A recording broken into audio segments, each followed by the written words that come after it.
اعوذ باللہ من الشیطان اللعین الرجیم بسم اللہ الرحمن الرحیم۔ میں کراچی سے علی احمد آپ کی خدمت میں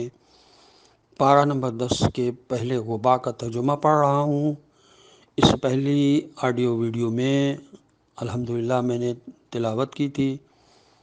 10ویں پارے کے پہلے غبا کی، تمام مومنین ارواح مومنین مومنات کی ایصال ثواب کے لیے، تمام شہدائے ملت کی ایصال ثواب کے لیے، اور ان مومنین و مومنات کے مرحوم لاواحقین کے ایصال ثواب کے لیے جنہوں نے قرأت کو سنا یا سنیں گے، اور ان صاحب کے تمام مرحوم لاواحقین کے لیے جو یہ کام کر رہے ہیں، یعنی میری آڈیوز کو یوٹیوب پہ ڈال رہے ہیں اس کی ویڈیو بنا کر۔ تو ترجمہ آپ غور سے سنیں، قرآن کی آیات سامنے رکھیں، جن آیات کا یہ ترجمہ پڑھا جا رہا ہے ان کو سامنے رکھتے ہوئے آپ سنیں گے تو آپ کی سمجھ میں انشاءاللہ ضرور آئے گا کہ کن آیات کا کیا ترجمہ ہے۔ بسم اللہ الرحمن الرحیم۔ اور یہ جان لو کہ تمہیں جس چیز سے بھی فائدہ حاصل ہو اس کا 5واں حصہ اللہ رسول کے قرابت دار، ایتام یعنی یتیموں کو، مساکین اور مسافران غربت زدہ کے لیے ہے۔ اگر تمہارا ایمان اللہ پر ہے اور اس نصرت پر ہے جو ہم نے اپنے بندے پر حق و باطل کے فیصلے کے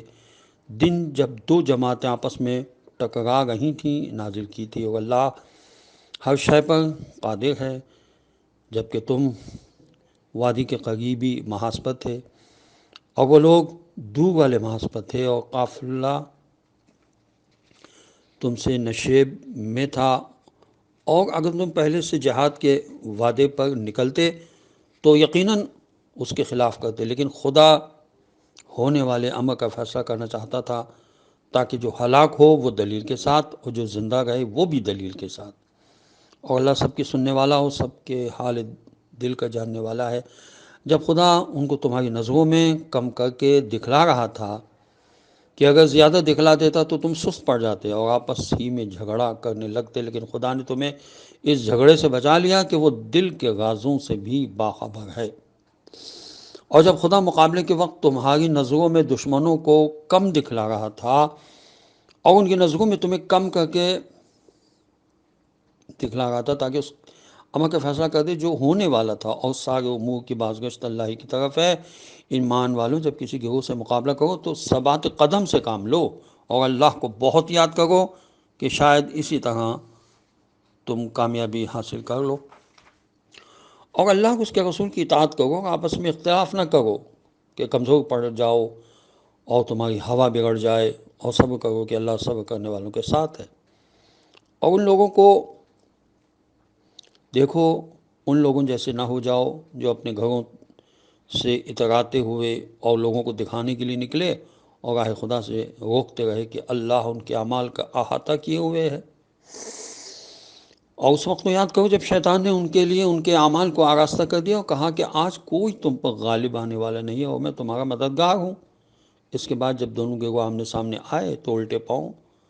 بھاگ نکلا اور کہا کہ میں تم لوگوں سے بری ہوں، میں وہ دیکھ رہا ہوں جو تم نہیں دیکھ رہے ہو، اور میں اللہ سے ڈرتا ہوں کہ وہ سخت عذاب کرنے والا ہے۔ جب منافقین اور جن کے دلوں میں کھوٹ تھا کہہ رہے تھے کہ ان لوگوں کو ان کے دین نے دھوکہ دیا ہے، حالانکہ جو شخص اللہ پر اعتماد کرتا ہے تو خدا ہر چیز پر غالب آنے والا اور بڑی حکمت والا ہے۔ کاش تم دیکھتے کہ جب فرشتے ان کی جان نکال رہے تھے اور ان کے منہ اور پیٹھ پر مارتے جاتے تھے کہ اب جہنم کا مزہ چکھو، یہ اس لیے کہ تمہارے پچھلے اعمال کا نتیجہ یہی ہے، اور خدا اپنے بندوں پر ظلم کرنے والا نہیں ہے۔ جو حال آل فرعون اور ان کے پہلے والوں کا تھا کہ انہوں نے آیات الہیہ کا انکار کیا تو خدا نے انہیں ان کے گناہوں کی گرفت میں لے لیا کہ اللہ قوی بھی ہے اور شدید عذاب کرنے والا بھی ہے۔ یہ اس لیے کہ خدا کسی قوم کو دی ہوئی نعمت کو اس وقت تک نہیں بدلتا جب تک وہ خود اپنے تئیں تبدیلی نہ پیدا کر دیں، کہ خدا سننے والا بھی ہے اور جاننے والا بھی ہے۔ جس طرح آل فرعون ان کے پہلے والوں کا انجام ہوا کہ انہوں نے پروردگار کی آیات کا انکار کیا، تو ہم نے ان کے گناہوں کی بنا پر انہیں ہلاک کر دیا اور آل فرعون کو غرق کر دیا کہ یہ سب کے سب ظالم تھے۔ زمین پر چلنے والوں میں بدترین افراد وہ ہیں جنہوں نے کفر اختیار کر لیا اور وہ ایمان لانے والے نہیں ہیں جن سے آپ نے عہد لیا، اور اس کے بعد وہ ہر مرتبہ اپنے عہد کو توڑ دیتے ہیں اور خدا کا خوف نہیں کرتے۔ اگر وہ جنگ میں تمہارے قبضے میں آ جائیں تو انہیں اور ان کے پشتیبان سب کو نکال باہر کرو تاکہ عبرت حاصل کریں، اور اگر کسی قوم سے کسی خیانت یا بد عہدی کا خطرہ ہے تو آپ بھی ان کے عہد کو ان کی طرف پھینک دیں، کہ اللہ خیانت کاروں کو دوست نہیں رکھتا ہے۔ اور خبردار کافروں کو یہ خیال نہ ہو کہ وہ آگے بڑھ گئے، وہ کبھی مسلمانوں کو عاجز نہیں کر سکتے، اور تم سب ان کے مقابلے کے لیے امکانی قوت اور گھوڑوں کی سب بندی کا انتظام کرو، جس سے اللہ کے دشمن اپنے دشمن اور ان کے علاوہ جن کو تم نہیں جانتے ہو اور اللہ جانتا ہے سب کو خوف زدہ کر دو، اور جو کچھ بھی راہ خدا میں خرچ کرو گے سب پورا پورا اجر پاؤ گے، اور تم پر کسی طرح کا ظلم نہیں کیا جائے گا، اور اگر وہ صلح کی طرف مائل ہوں تو تم بھی جھک جاؤ اور اللہ پر بھروسہ کرو کہ وہ سب کچھ سننے والا اور جاننے والا ہے۔ اور اگر آپ یہ دیکھیں کہ وہ آپ کو دھوکہ دینا چاہیں گے تو خدا آپ کے لیے کافی ہے، اس لیے آپ کی تائید اپنی نصرت اور صاحبان ایمان کے ذریعے کی ہے، اور ان کے دلوں میں محبت ہے کہ اگر آپ ساری دنیا خرچ کر دیتے تو بھی ان کے دلوں میں باہمی الفت نہیں پیدا کر سکتے تھے، لیکن خدا نے یہ الفت، وہ محبت پیدا کر دی کہ وہ ہر شے پر غالب و صاحب حکمت ہے۔ اے پیغمبر صلی اللہ علیہ وسلم، آپ کے لیے خدا اور وہ مومنین کافی ہیں جو آپ کا اتباع کرنے والے ہیں۔ اے پیغمبر صلی اللہ علیہ وسلم، آپ لوگوں کو جہاد پر آمادہ کریں،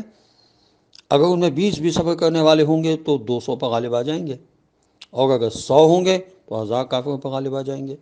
اس لیے کہ کفار سمجھدار قوم نہیں ہیں۔ اب اللہ نے تمہارا بار ہلکا کر دیا، یعنی بوجھ ہلکا کر دیا ہے، اور اس نے دیکھ لیا کہ تم میں کمزوری پائی جاتی ہے، تو اگر تم میں 100 بھی صبر کرنے والے ہوں گے تو 200 پر غالب آ جائیں گے، اور اگر 1000 ہوں گے تو بحکم خدا 2000 پر غالب آ جائیں گے، اور اللہ صبر کرنے والوں کے ساتھ ہے۔ کسی نبی کو یہ حق نہیں ہے کہ وہ قیدی بنا کر رکھے جب تک زمین میں جہاد کی سختیوں کا سامنا نہ کرنا پڑے۔ تم لوگ تو صرف مال دنیا چاہتے ہو جبکہ اللہ آخرت چاہتا ہے، اور وہی صاحب عزت و حکمت ہے۔ اگر خدا کی طرف سے پہلے فیصلہ نہ ہو چکا ہوتا تو تم لوگوں نے جو فدیہ لیا تھا اس پر عذاب عظیم نازل ہو جاتا۔ بس اب جو مال غنیمت حاصل کر لیا اسے کھاؤ کہ وہ حلال و پاکیزہ ہے، اور تقوی الہی اختیار کرو کہ اللہ بہت بخشنے والا اور مہربان ہے۔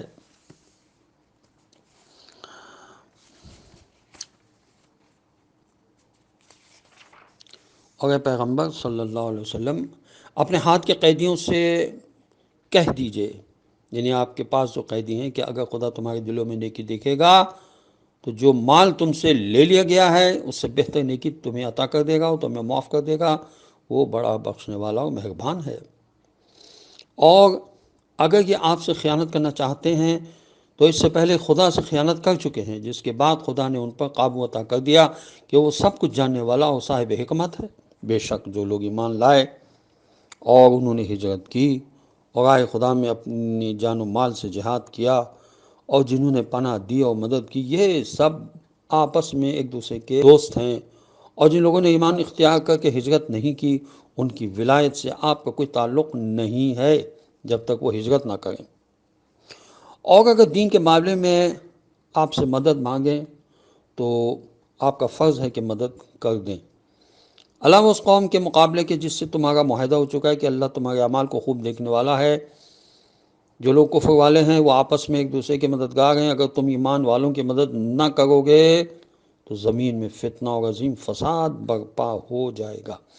اور جن لوگوں نے ایمان اختیار کیا اور ہجرت کی اور رائے خدا میں جہاد کیا اور پناہ دی اور نصرت کی، وہی در حقیقت مومن ہے، اور انہی کے لیے مغفرت و باعزت رزق ہے۔ اور جو لوگ بعد میں ایمان لے آئے اور ہجرت کی اور آپ کے ساتھ جہاد کیا وہ بھی آپ ہی میں سے ہیں۔ اور قرابت دار کتاب خدا میں سب آپس میں ایک دوسرے سے زیادہ اولیت اور قربت رکھتے ہیں۔ بے شک اللہ ہر چیز کا بہترین جاننے والا ہے۔ اس پارے کی ابتدا میں وہ آیت ہے جس کو خمس کے لیے وجوب کی حیثیت حاصل ہے کہ ہر شخص کے اوپر اگر سال بھر کے اخراجات خرچ کرنے کے بعد کچھ بچ جاتا ہے تو اس کو خمس نکالنا وہ لازمی اور واجب ہے۔ جو مومن اس طرف متوجہ نہیں ہیں ان کو چاہیے کہ کسی جس کی وہ تقلید کرتے ہیں مرجے کی، اس کے وکیل سے مصالحت کریں اور اس کو بتائیں کہ اگر خدا نہ کرے انہوں نے نہیں خمس نکالا ہے تو وہ خمس نکالنا چاہتے ہیں اور پچھلا حساب کس طرح وہ بے باک کر سکتے ہیں، اس کے لیے انشاءاللہ جس مرجے کی وہ تقلید کرتے ہیں ان کا وکیل انشاءاللہ ان کی رہنمائی کرے گا۔ خدا ہم سب کو توفیق عطا فرمائے کہ ہمارے ذمے جو حقوق ہیں ان کو ہم ادا کریں تاکہ ہمیں آخرت کے میدان میں رسوا نہ ہونا پڑے۔ والسلام علیکم ورحمۃ اللہ وبرکاتہ۔